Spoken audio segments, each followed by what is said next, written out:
you both had mentioned, it's the aesthetics of like the outer part, what's going to be the look of the land rather than the actual attractions themselves. Yeah, and George, that's kind of where I was getting at too earlier. It's like the attractions aren't really the problem in Tomorrowland. Like, there's nothing really there that maybe Autopia.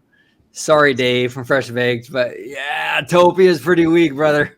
It's pretty weak, man. But overall, though, I mean, the attractions are pretty great. I mean, you have Space Mountain, which is arguably one of the most popular attractions in the park and maybe even the resort.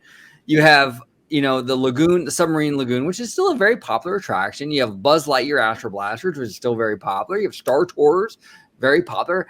The attractions really aren't the problem. It's the aesthetics. It's that you have the dead people mover track that's just rotting overhead, and you just have a lot of aesthetically unpleasing things.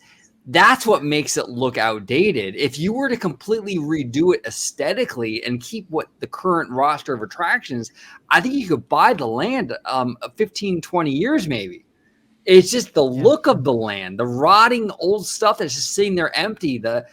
That's the problem. It's aesthetically an issue overall, It's a mixture of the kind of the 1960s Tomorrowland, 1980s Tomorrowland, 1998 Tomorrowland, and there have been attempts made to make them more cohesive, but you're right. I mean, this is kind of the problem with Tomorrowland. It's just this hodgepodge, and really hasn't been done comprehensively with enough budget. And I worry about the prospect of doing another Tomorrowland redo in the modern era, simply because, man, it's just the company's going through a lot, and it all kind of lends itself to being another 1998 Tomorrowland disaster, to be quite honest with you, where we lose something else, than the people mover. Maybe we lose Space Mountain. I don't know.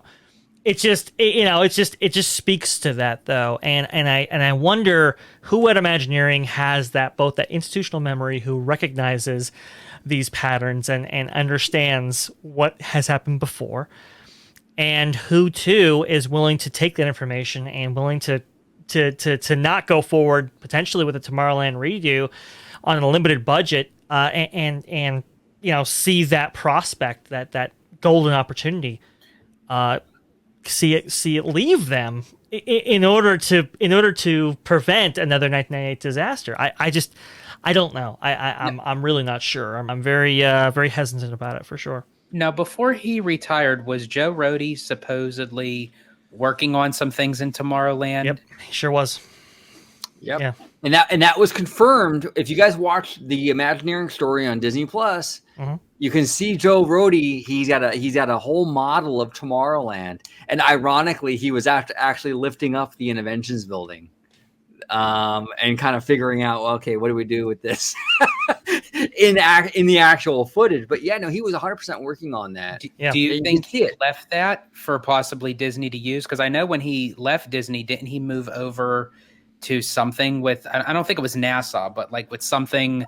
All that work would be internal. I mean, all that work could be passed on. So he can't take that with him. That's Disney's property. Even though Joe Rohde was working with Disney, it stays at Disney. It's like an animator. If he creates a character, or he or she creates art or whatever for a movie, it just gets passed. Yeah, it just stays in house. They don't have legal authority to take that with them. That's a Disney thing that they were working on.